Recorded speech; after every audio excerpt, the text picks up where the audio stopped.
That's the purpose for recording it. And we will continue as long as it's legal to operate by Zoom, because it appears to be more convenient for people to attend that way. And Amy has sent out the minutes, and I read them and found them to be excellent. I don't know if other people have had a chance to read them, but if they have, I'd accept a motion to approve them. I read them, John. They're perfect as far as I'm concerned. Is that a motion, Mike? Yep. As long as nobody else has any issues, that's a motion to approve. Is there a second? Second. David Cole, second. Does anyone have any comments or corrections? All in favor, say aye. Aye. Opposed? Let me just, now that we've approved the minutes, note that there was in the minutes under engagement and fundraising, a motion at the end of that section. Mr. Cole motioned to ask the select board to allocate. There was a long discussion, you'll recall, on whether to ask Serped for assistance. And I won't go over all of the discussion, but there was a motion at the end, which I will read.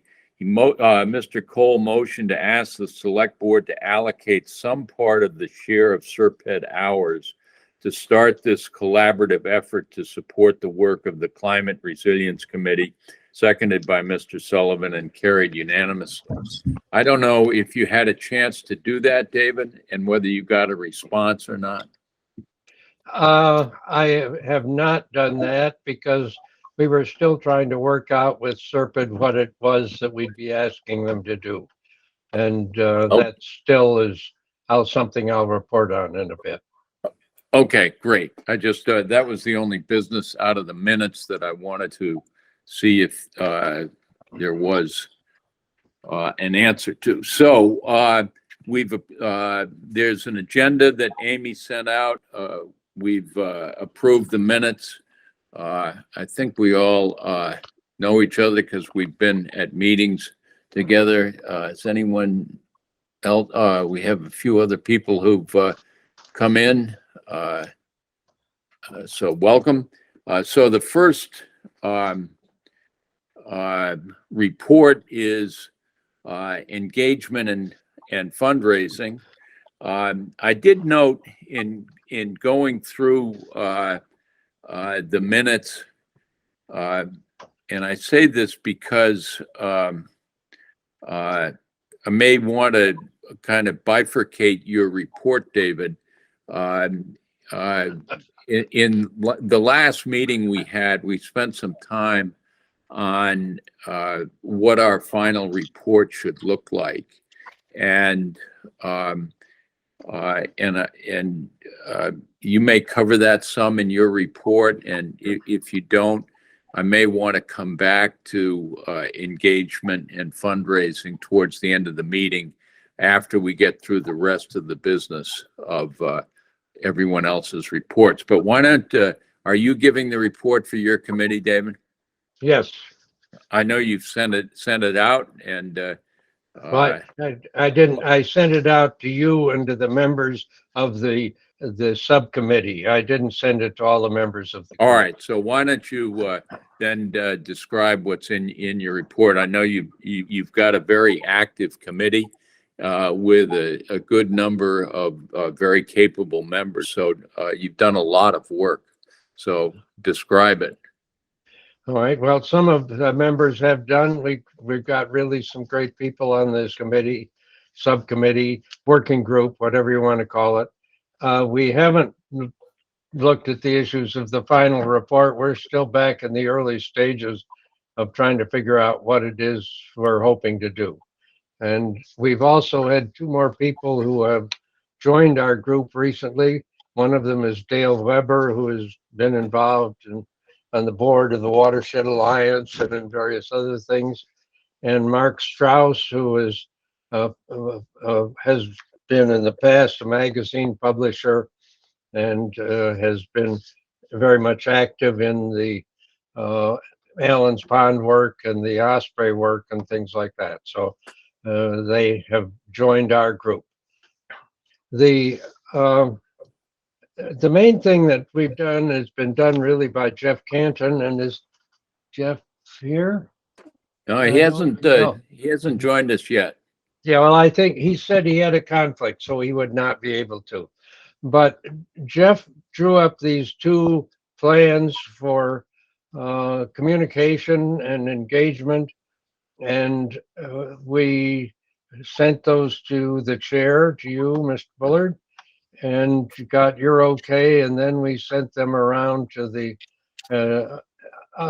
chairs of the other subcommittees and asked them to fill in the portions about what were the messages that they wanted to have communicated and what kind of things did they want to engage the public on. And we've gotten some limited answers back from that, but we're still hoping that we can get that from the other subcommittees. And once we do that, we will consolidate all that into a comprehensive statement of what it is we're hoping to do in the way of engagement and communication. We haven't done much more on fundraising.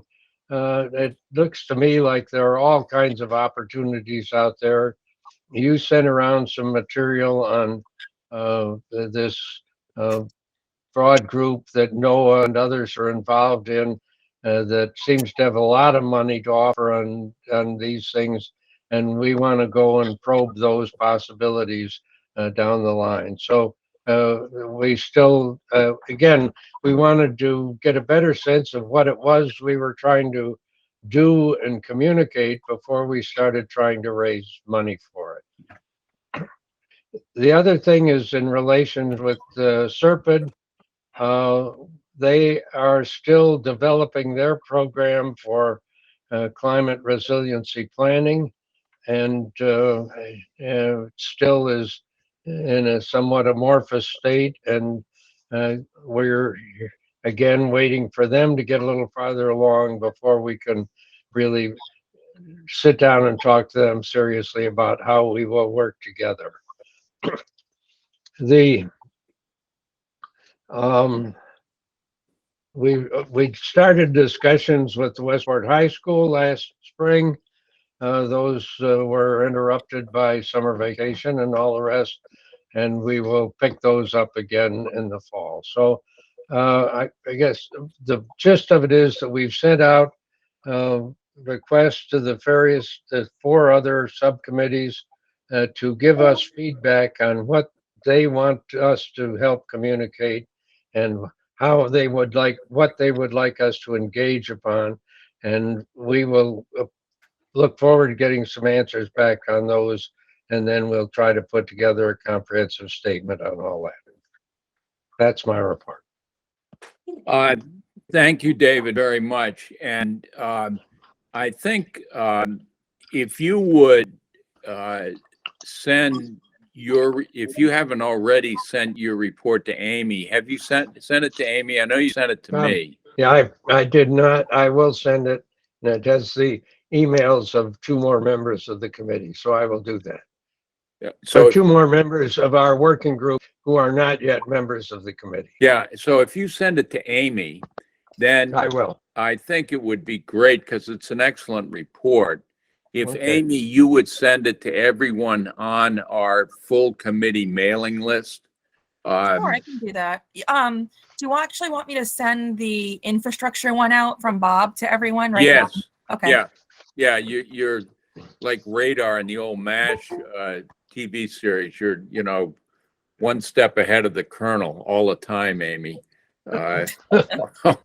Always. One of the things, let me just mention at the end of this report are helpful resources. One is a community planning toolkit And the second one is a community-driven climate resiliency planning, a framework.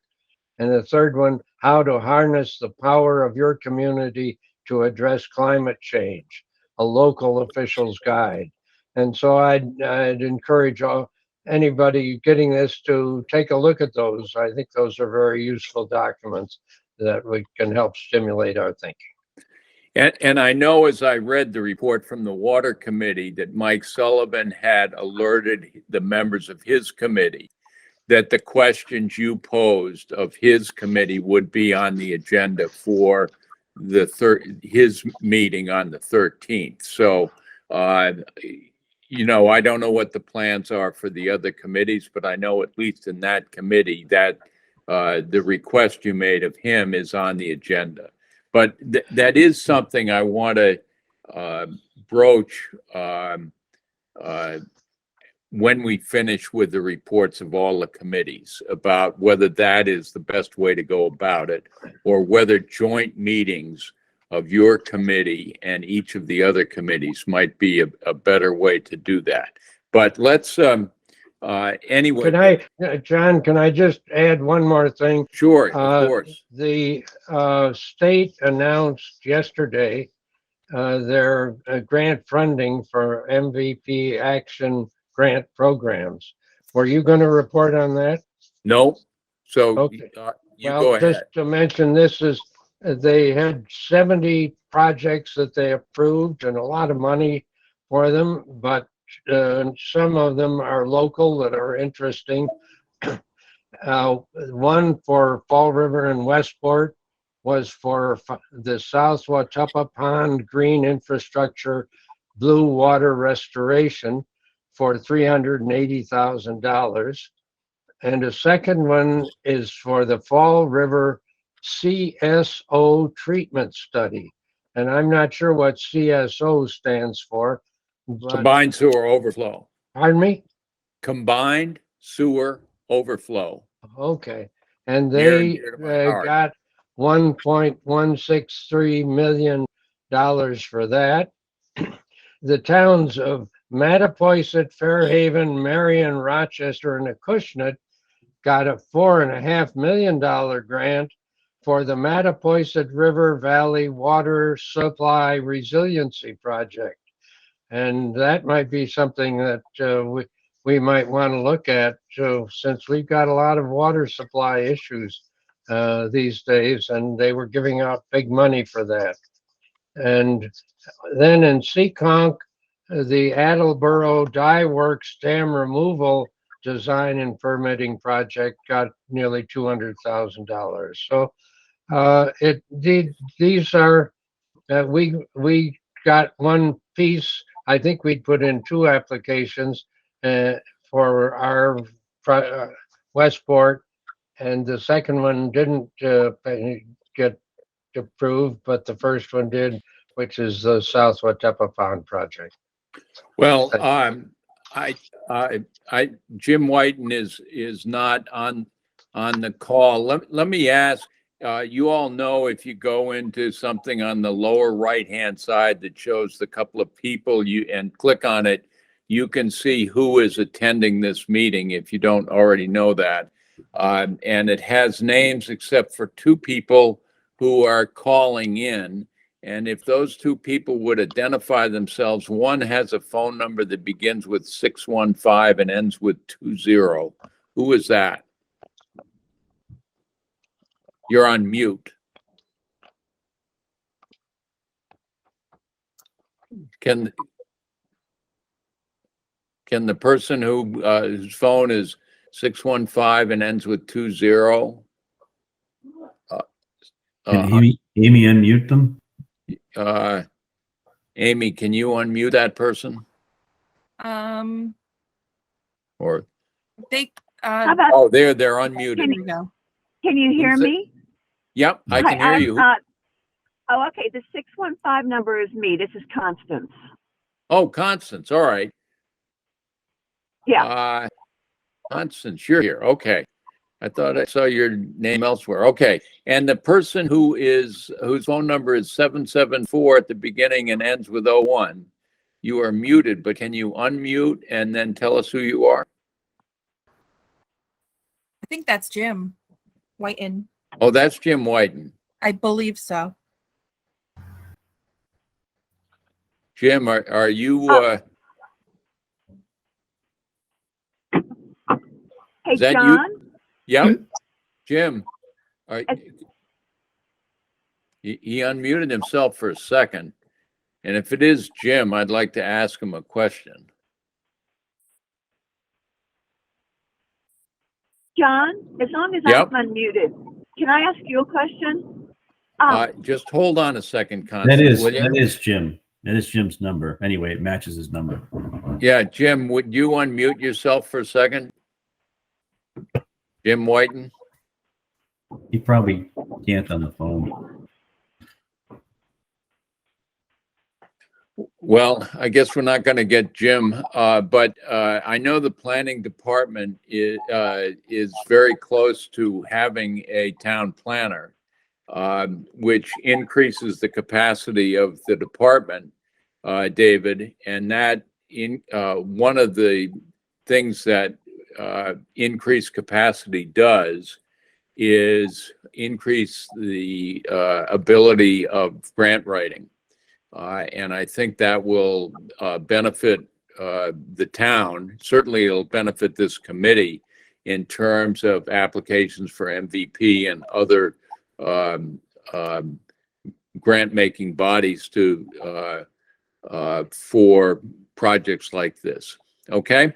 John, Constance, this is Bob Daler, and Yeah, Bob. if Jim isn't answering, that's right. We have made an offer and to a candidate, and he has accepted the position of town manager, and we have that will come before the Board of Selectmen at their next meeting on the 12th. And he has agreed to start on October 3rd. Thank you, Bob. Appreciate that news. That's very encouraging news. And from what I understand, he's an excellent person. The town is fortunate to have this person coming. So thank you, Bob. Now, Constance, you had a question. Actually, it's not a question. It's, do you know Sue Bernard? Yes, I Sam's do. wife, Sam and Sue Bernard. Okay. She indicated several months ago that, she's a retired attorney. And she indicated that she would be available and very interested in helping with grant writing. But I don't know if she's really followed up on it or somebody's followed up with her, but I think that she'd be a great resource, especially if there was a particular grant that somebody had their eye on that needed somebody to do. She said, I think I could handle it, do some grant writing. So I wanted to give David and whomever else is handling the grant writing piece of it, I'll be happy to share her information with you and encourage them to contact her, because I think she just needs a little bit of, like, hi, how are you? We'd love to have you help us. I was just in a meeting with her. I had to leave the meeting early to come to this meeting. So I wish I'd known that like 10 minutes ago, Constance. I would have mentioned that. That's a great idea, Constance. So if you know her, would you reach out to her? Yeah, but I think, I'm happy to reach out to her, but I can't give her any specific information. I think it'd be great if somebody who knows, like, have her call me. Have her call me. I'll do that. Yeah. Okay. Thanks, Constance. And All right. why don't you send me her contact information? David, okay, I'll do that. Thank you. Yeah, great idea. John, All right. Let's, hello, I think, John. I think Yes. Jim just joined the meeting. Hi, I just Jim. joined it again, and this time I can unmute myself. okay. I was listening to David's recitation of grants that were approved. I didn't catch where this was from. Is this MVP? Yes. Yes. So I think that Courtney Roca was going to join this committee. Is she on? Courtney is on the water subcommittee, and I Okay. just mentioned to Amy, and I emailed Courtney, unfortunately, like an hour ago, Okay. that we would love to have her. She is part of the water subcommittee, Okay. and that I would love to have her feel welcome to attend the full subcommittees.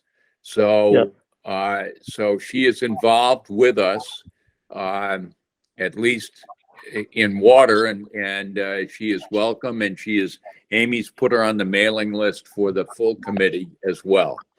But, Okay. I So I just yeah, go wanted ahead. to report that one of the applications was the one that we were involved with, was for a 100% engineered plan for a wastewater treatment facility at the Let, which would have included 52 houses and Bayside Restaurant, and would have been a great start to trying to address other of these kinds of communities around the watershed. And it was denied, and we had a long discussion with her afterwards. And basically, she said that we didn't have any economic justice component. It was for one neighborhood, and they didn't want to put infrastructure in a place that will be underwater soon, and that really we should be trying to educate these people to retreat. So, as you can imagine, I was not very happy with this outcome. I think it was a perfect application for an action grant from MVP. And I am really amazed to hear some of the ones that David is listing, because they don't sound all that different. So I just am beside myself. So That's interesting. Yeah. I was just working with a filmmaker who's doing a film on the Seaport District, and the basics of the film is the whole Seaport District, where they're investing billions of dollars, will be underwater too. So what's the difference between the Seaport District and the Let, other than that they're investing billions instead of hundreds of thousands? Yeah. So anyway, we worked with the Buzzards Bay Coalition. Mark and I were equally nonplussed at the outcome, because I thought we had put in a very good application.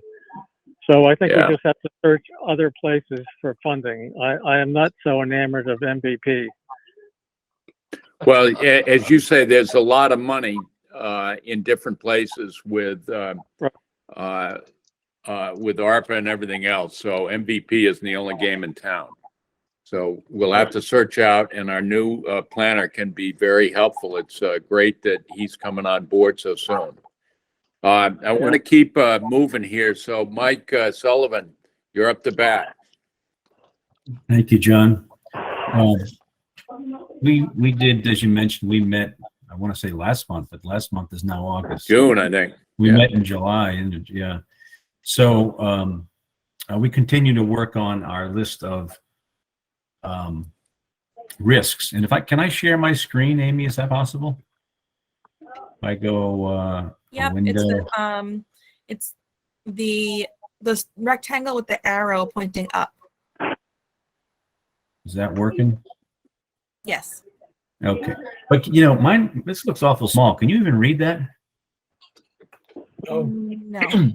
No. No, forget it. Don't worry about it. That's not the screen that I wanted to share, but Why don't you just tell us, Mike? I think if you just summarize.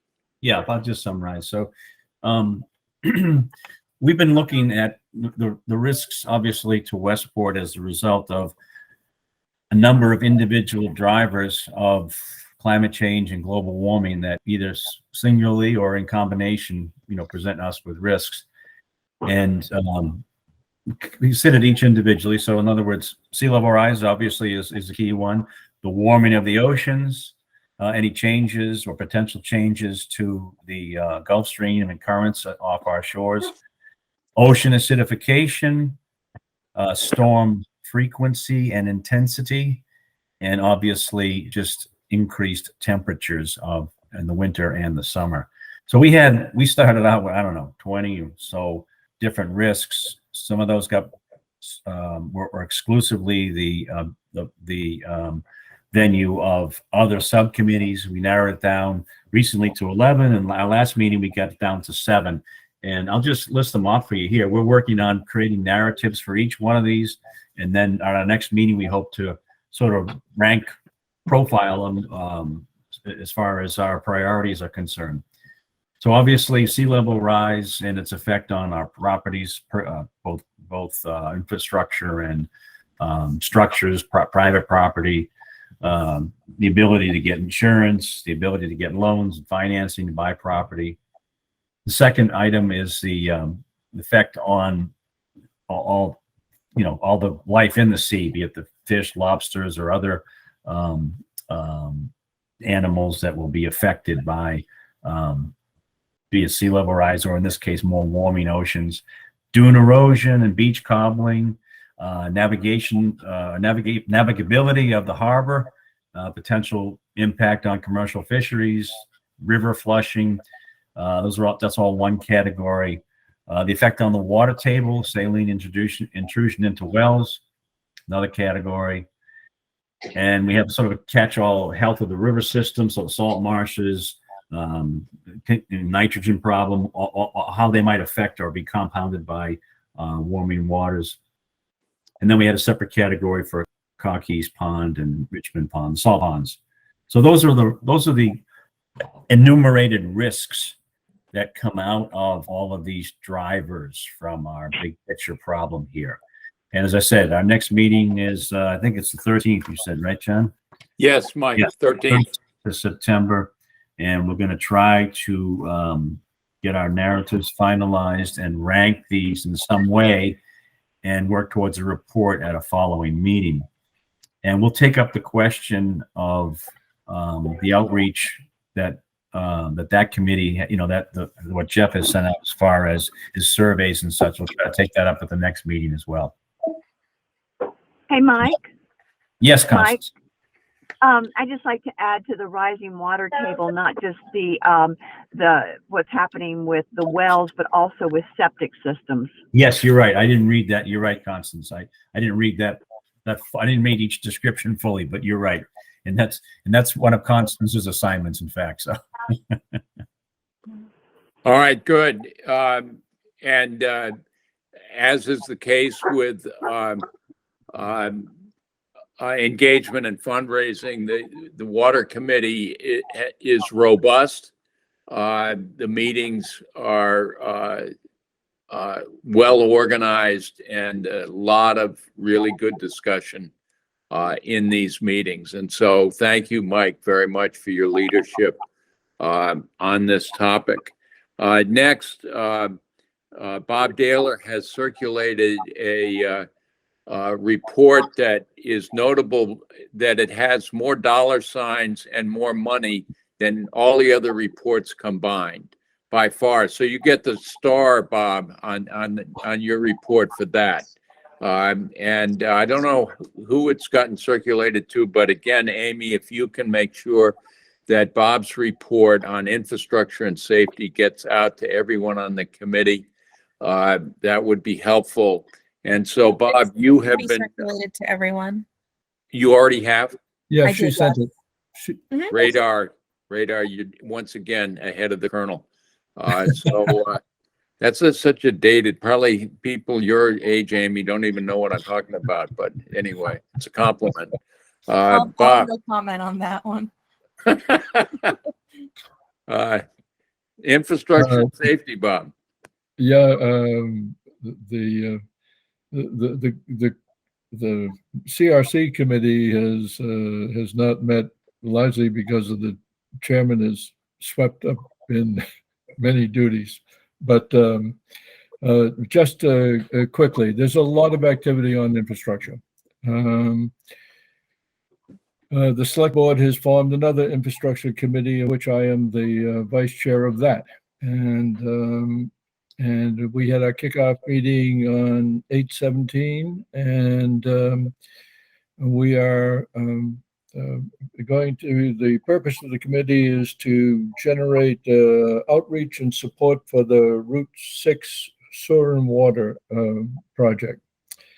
The Route 6 sewer and water project, that is the trunk sewer that is located in Route 6, which is will eventually be the spine for the North Westport water, possible water district. All of the design is under contract, and we're preparing 3 bids, the 3 contracts to be put out to bid before the town meeting, probably the first of the year.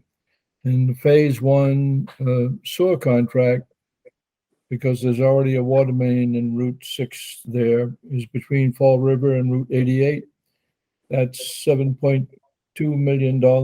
Phase 1C1 is Route 88 to the Bread and Cheese Brook, and Phase 1C2 is Bread and Cheese Brook to Forge Road. That's $18 to $21 million. And as I said, those contracts will be ready to be bid shortly after the new year, but before town meeting. We have filed a MassWorks grant for $7.5 million, and we're awaiting a decision for the phase 1 sewer that will be determined possibly by mid-October. There is a harbor water study committee working with many of the principals in the harbor area that have the private water companies. There's 3 of them. The Harbor Water Study Committee met with Weston and Sampson on the 19th and looked at the hydrogeo report for the potential of developing a new water supply that might possibly consolidate a supply for the harbor area. There is potentially favorable areas and sufficient land to meet DEP requirements in the lower Simon Brook, and the Weston and Sampson has completed their initial hydrogeology study and fault tracing and all of the fault geometry in the upper region of the watershed. As was reported earlier, the MPP grant for the community sewer system for the LET was denied. We have been, that is we, the Board of Health and the Planning Board have been working pretty diligently on putting a draft response to the DEP briefing letter. For those of you who are not aware, DEP has proposed a Title V regulatory change requiring that all septic systems and tributary to TMDL limited waters, Westport is one of those waters, within 5 years will have to upgrade their septic systems to the best available denitrification technology. We have written a well-documented pushback letter for the selectmen to sign, expounding the reasons why that application should be deferred in Westport, since we're already doing many of the things they want to require us to do. We're already doing those things. And also to the fact that at least in the Westport, in the West branch, for the last 2 years, the river water quality has already met the TMDL limits. We intend to fight that, and the risk to citizens is in the order of, depending on whether they have a nitrogen reducing system, is between $10,000 and $30,000 each. It's hard to understand how it would be even enforceable or even feasible to do such a thing for 7,000 septic systems. But DEP is adamant about taking this step. We've also engaged both Senator Rodriguez and our representative Schmidt in this process, and we've also reached out on a parallel track for funding with them, and also to Senator Markey's office. So yeah, there's a lot of big activities going on. Also, we are still planning to file a grant application. There's the planning board will file a grant application with the fire department under MEMA funds to update the town's emergency response plan. The plan is out of date and needs to be responded.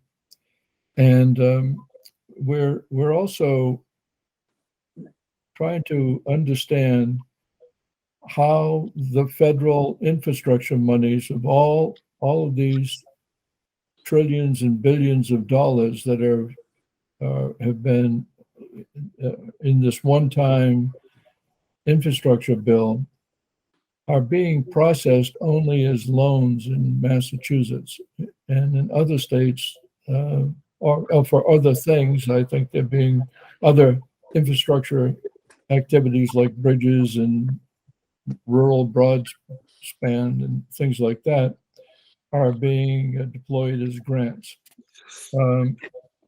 So in short, there's a ton of infrastructure activity going on in the town, and we're hopefully we'll have the new planner just in time to help us with all this stuff. Bob, it's a really excellent report. Can I ask one question and make one suggestion? The question is, if I heard you correctly, you are chairing two infrastructure committees that seem to have substantial overlap, but not total overlap in terms of their mission. Is that correct? I think it's three, and I'm also members of the Cable Advisory Committee and the Internet Advisory Committee, and I also go to planning board meetings on occasion, and then part of the personnel department hiring a new planner. So, Yeah. so the work on infrastructure for the climate resilience, would that be fair to say is that broader in scope, or is that just different than what you're doing? John, I think it is broader in scope. I think the infrastructure that I just related is really solving today's immediate problems. Now, some of them have, particularly on the water extension in North Westport, or providing a water solution for the harbor area, will have benefits in the long run as well. But there's infrastructure risk out of sea level rise and more intense storms and those types of things that I haven't even had a chance to scratch the surface on. So does the work on both these committees inform each other? I mean, is it useful that you're doing both of these things? Well, I hope it is useful. Yeah. Well, I'm trying to say, they're not unrelated. No, they are related, and all of the things that we're talking about will have significant climate resilience benefits. Right. And the comment I have is that, as you know, I also get involved in lots of stuff, and I'm on the board of the Buzzards Bay Coalition. Yes. And the coalition has spent a lot of time on this DEP Title 5 thing, which seems to be aimed mostly at the Cape, but it's hitting us as a ricochet almost. And one of the arguments that the coalition is making is that Westport's about the only town not on the Cape that has a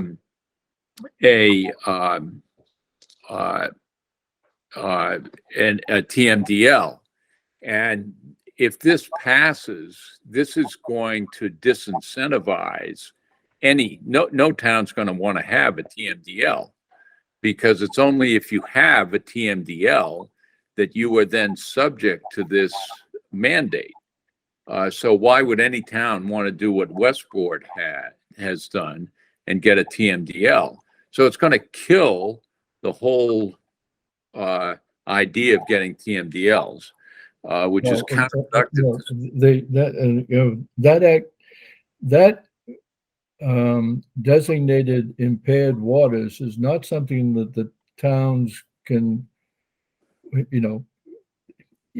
volunteer to do. That is, EPA and the state can impose that. Well, yeah, but they will certainly fight fight it hard, and that you have already said, but it should certainly be strongly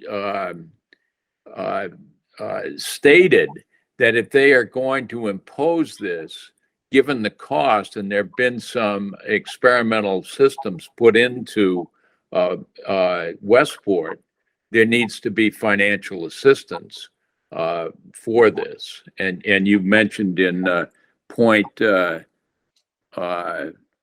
I think, that you're talking with Schmidt and Rodericks about that. If they're going to impose this requirement, there should be commensurate funding for the only town with the TMDL, Westport, to finance these things. Anyway, thank you for that.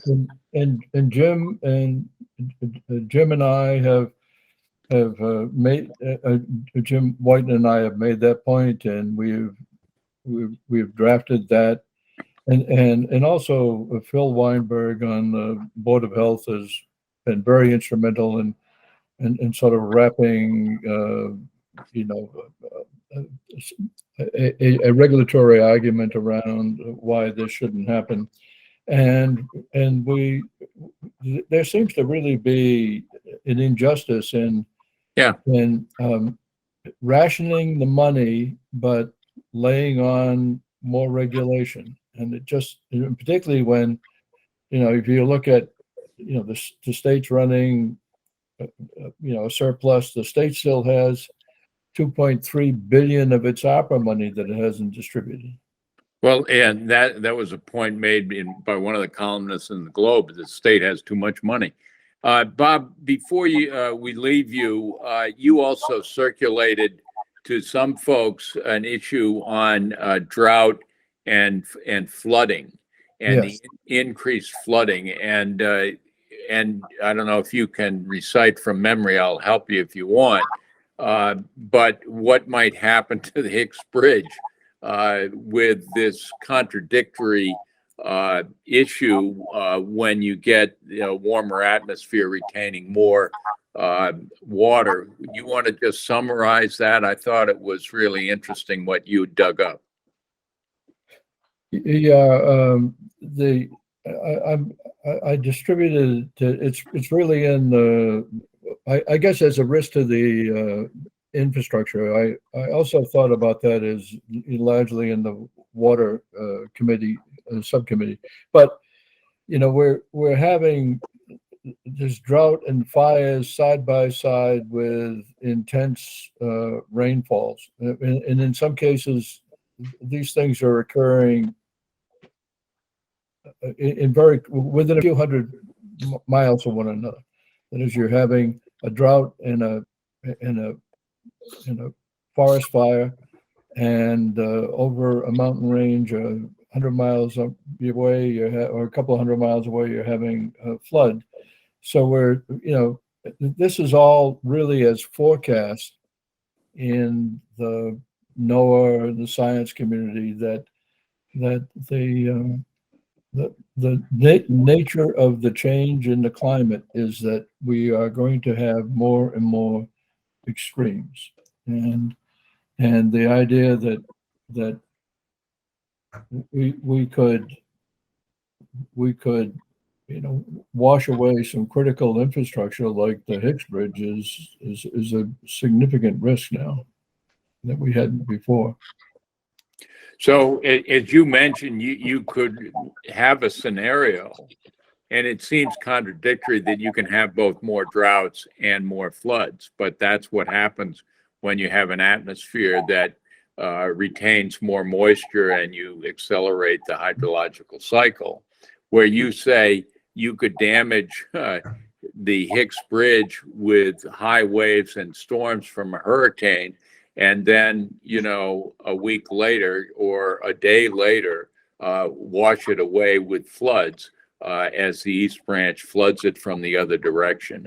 But I thought what you pointed out is 100-year floods turn into 20-year floods or 10-year floods, and that's what we're looking at. So yeah, we will definitely see, and also, at least at the current rate, projections for 2070 now look like projections for 2050 and things. Yeah. Thank you, Bob, very much for that work, and as many on this call for finding many ways to help the town of Westport. Health. Quick question, John. Could I just Yes. ask? Sorry, I should have asked for questions. No. Let's just. I just quick question, Bob. Would you forward the? You said you responded to DEP planning board, and the board of selectmen responded to DEP on this new denitrification. We've drafted a response for the selectmen. I don't think I can release it till the selectmen do. Okay, fair enough. All right. Any other questions of Bob on this? Then we'll go to the Health Committee. I think the chair is Phil, and I don't see him on, but we have other members of the Health Committee. Yes, he went on vacation. Is he allowed to do that? He is. He From is? time to time, we let him go. Jesus. It sharpens his skills when he gets a little vacation. So Really? Okay. yeah, Fair enough. Donna, you going to give the report then? I will.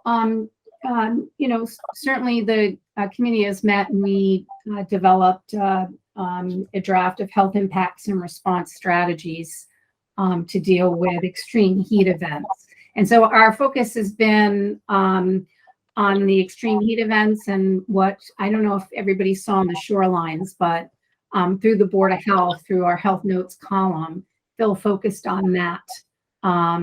And I think it was the last in June in the shorelines, or July in the shorelines. So we've begun the communication process and the education process, which has been identified as important as a climate resilience committee to engage the community and inform the community. So we've begun that process as two of us are on the Board of Health. And the other thing is that we've been, I'm glad to hear that there is a work to get a grant to update our emergency preparedness, because that's one of the other areas that we are looking at. And we have, I spoke with Matt Armendo today. He has reached out to get the group, the people that are involved in emergency preparedness, like the fire department and other departments, to have another meeting, because after COVID or before COVID, there hasn't been a meeting during the time of COVID. So that's another thing that we're focusing on. But certainly, as time progresses, we may use the forum of health notes to address health issues and how climate is impacting those health issues. All right. Is that your report, Donna? That's it. Unless Dr. Yagman has something to say. Yeah, I might add. Yeah, just Mike. That, we certainly had examples of severe extreme heat this summer. And I think, John, your point was so well taken at the end of the last meeting about the risk in Northwestport being even more accentuated. So it does, to the response of the MVP about social equity, I mean, that might be a stronger case we can make for grant support for cooling centers or other things in Northwestport. The other point I'd make is that Donna reached out to the school about other mental health supports. By the way, there was a really nice review of the effect of extreme heat on mental health in the Times Science section last week that just slammed the impact on mental health, both for children and adults. But Donna reached out to the school, and they were eager to provide some support groups for, right, Donna, you can mention. And I'm just wondering, the legislature just passed a mental health bill that has some money for technical assistance to schools, and whether that might be something we could try to seek grant support for these support groups, Donna. Yeah, well, I spoke to, I had a correspondence with one of the guidance counselors or the adjustment counselor, and she said they're very interested in doing groups. Is general mental health issues, not necessarily focused on climate, but certainly, that can be addressed as well. So yeah, I mean, we know that there's really good data that climate and certainly extreme heat affects children's and adolescents' mental health. So I think we could make that link. I agree. I think I was talking to our son who lives in Boise Sunday, and he said they were in their 22nd day over 100 degrees this summer and had blown through their record already, and were well on their way to over 25 days this summer. Now it's drier there, but still 20, you imagine over 20 days, over 100 degrees, not over 90, which is what we tend to measure, but over 100. I am struck by an earlier report that came out of your committee about how do we respond to people without air conditioning. And one way is, of course, providing cooling centers at, schools and senior centers, but how that is problematic for a couple of reasons. Some people don't want to leave their homes. And the other is that one of the problems is high nighttime temperatures when your body cannot recover, and you're not going to spend the night at the senior center or a school. And so the answer to both those problems is getting people a room air conditioner so they can stay in their home and at least get one room in their house cool. And that's a massive expense if you try and do it in 1 year.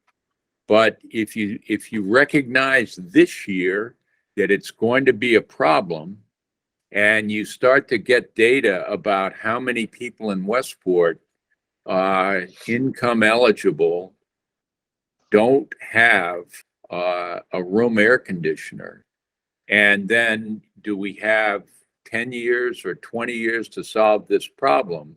And you break it down into, if it's 20 years to solve the problem, whatever the number of people, we've got to get this to divided by 20. All of a sudden, this becomes, something that's manageable. And if solving the problem is getting people who need it a single room in their house that they can stay cool, then you've got a manageable way of doing it. So I think you have identified this issue, and that is, the first step.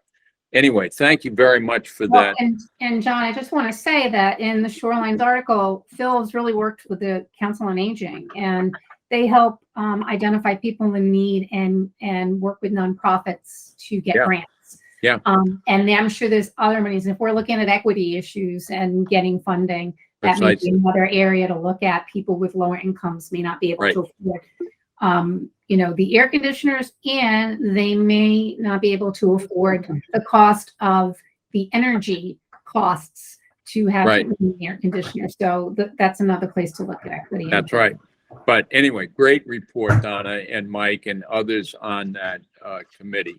Because the other point that you all made is heat kills a lot more people in tornadoes, hurricanes, and the other threats that we have identified. Agriculture, let me report. I did go over and buy some bird seed and do other things so that I could have a nice conversation with Ray about agriculture. And summertime is obviously a busy time, and they're still engaged, just not a good time to have meetings in agriculture. He expects in October or so they'll meet again. I said, do you need help? And he said, yes, that would be great. And he identified a couple of places. One, he said there is a professor at UMass Dartmouth who, before school let out, was interested in being involved in his committee and our committee. And now that school is getting back in gear at UMass Dartmouth, he is going to be in touch with her again, and that is a resource that could be useful. And I asked him about CMAP,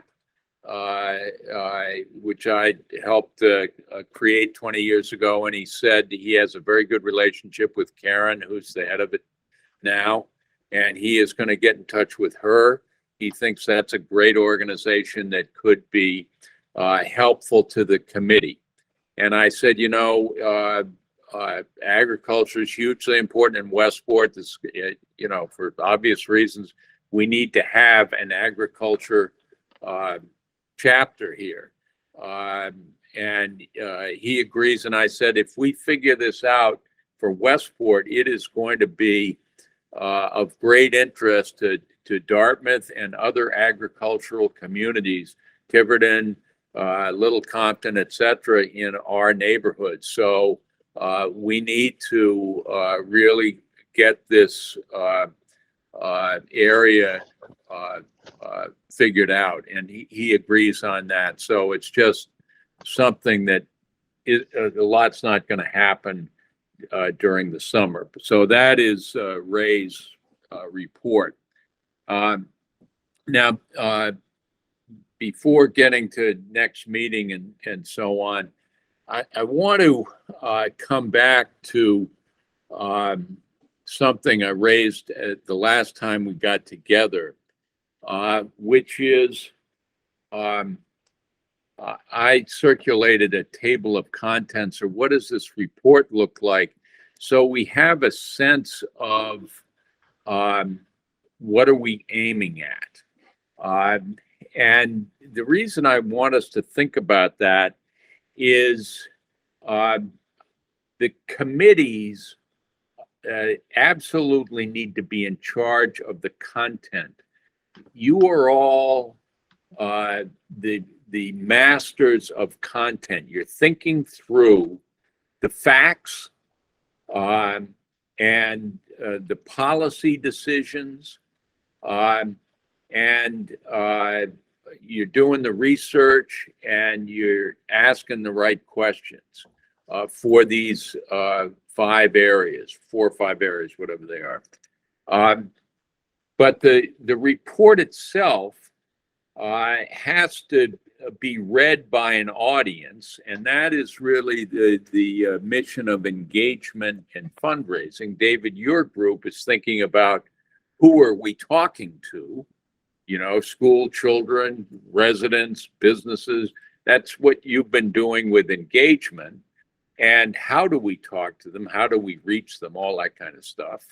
And therefore, at some point, you're figuring out, well, is it a booklet? Is it a TV show? Is it podcast? You know, how are we presenting this information? Is it a dialogue? All of that kind of stuff. You're figuring out. And so I'm making an assumption, because I'm a baby boomer, that this is a written report, because that's the way I think, you know, written reports. But who knows? Maybe you're thinking, no, it's not a written report, it's a video. I don't know. Go ahead, David. We can't hear you. All right, there we go. Here I am. Is it a report or a program?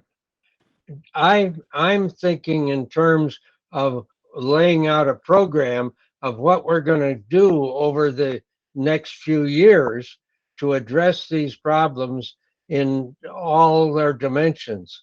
And so I think that changes the mindset. If whether you're trying to put out a report that you think everybody's going to read, or you're going to lay out a program that we're going to act upon and lead on over the next few years. So when I read your strategic plan and engagement, which had things like what's the problem and what causes it and what happens, I don't have it right in front of me, but you know, it had questions. It was organized kind of like a report might be organized.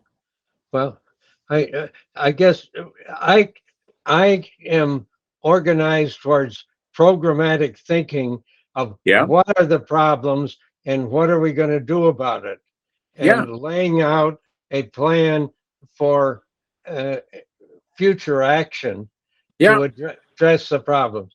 And so, but do you lay that out in words or video or music? What do you use to lay that out? Words? Well, I think we lay out a framework within which we're going to operate, and then we keep adapting it as we go forward to try to make sure that we get the right messages out to the right people based on the feedback that we're getting from our various subcommittees and so forth. So I see it as more of an agenda for action than as a report as to the community as to what you ought to do out there. I think it's telling us what we are going to do rather than what the community is going to do. All right. Well, let me put it this way. Based on what you're saying, I think we're using words and not video. So it's a written document. Now, you may call it an agenda, or you may call it a program, or you may call it a report. I don't give a hoot. What you're the engagement and fundraising. Call it whatever you want. But I'm based on what you're saying, I think you're using words and not images or video. Maybe you will be using both of those things. Will. Yeah. But if you're using words, my point is that whatever document needs to have a coherent author that organizes how the thing is laid out, but the content has to come from the people who are creating the content. The health content has to come from the health committee. I the agree. Water content's got to come from the water committee. The infrastructure content's got to come from the infrastructure. But how this is presented Do you define the problem first? You know, do you say what happens as you organize that strategic plan document that you set out was the beginning of how do you present this to the people of Westport? Because what you are thinking about, most importantly, is how does the audience, the students in Westport, one audience, the elderly, you know, who are gathering at the Council on Aging, whoever is looking at this, if it's a document, agenda for the future, whatever you want to call it, whoever is picking up this document or this video or whatever, this 8-track video, I don't know, you know, how are you going to reach them so they care? So they care. So they actually are going to do what we suggest. Now, what Mike said is really important, which is we started with, what did you say, Mike? 40? We ended up with 7. Seattle did an indicator project where they said, we're going to measure what's important in Seattle. They started with 1,000 and they ended up with 20 because people can't keep 1,000 in their head. They can barely keep 20. So, you know, if health only ends up with 1 and it's heat, but that's the one that motivates people, and you know, health is just 1 of 5, that, you know, but your focus is on the audience because your title is engagement. And it's how do we reach the kids in the 7th grade who are the ultimate constituency we got to get to, because they're going to live with our mistakes and they are going to prosper with our wisdom. So how do we keep the audience uppermost in this agenda? You pick the title so they care. So they will act on the recommendations that are there. John, let me say, I agree totally with what you're saying. And I want to take this last segment of this program back to my working group and say to them, how do we respond? And so we'll get back to you shortly. I hope we can. I will, if they aren't all here, why they can hear it on the tape. And we will try to respond to that and come up with specific answers. Because I think you've got, in that strategic plan, you've got an outline that approaches that. And I think if you show the rest of us, if you show us in the water committee, and if you show the health committee, this is how you guys fit in.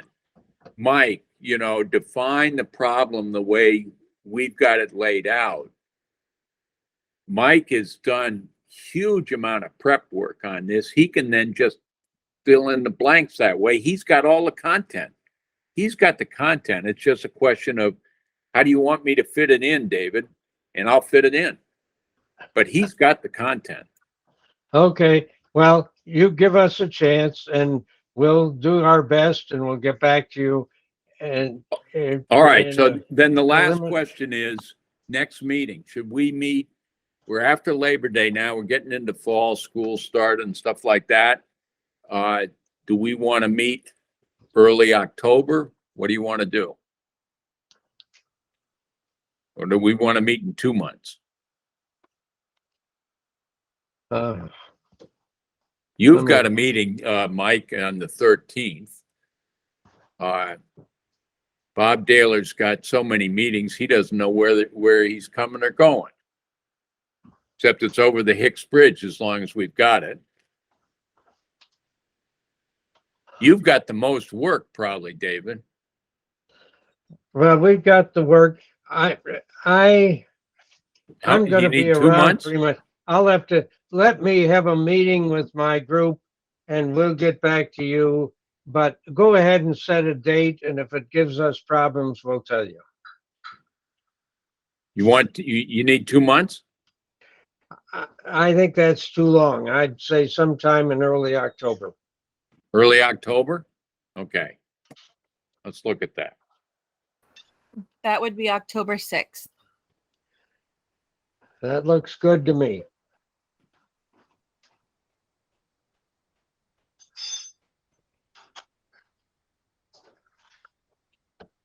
Uh,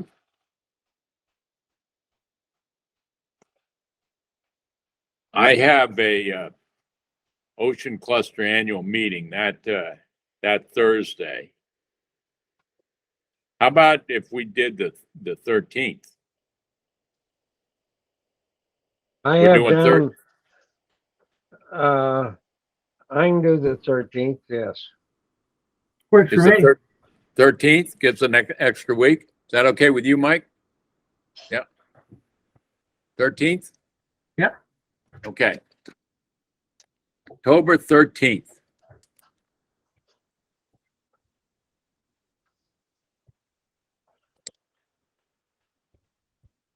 All right, we're good on the 13th then. Their motion to adjourn? So moved. So move second. All in favor, say aye. Aye.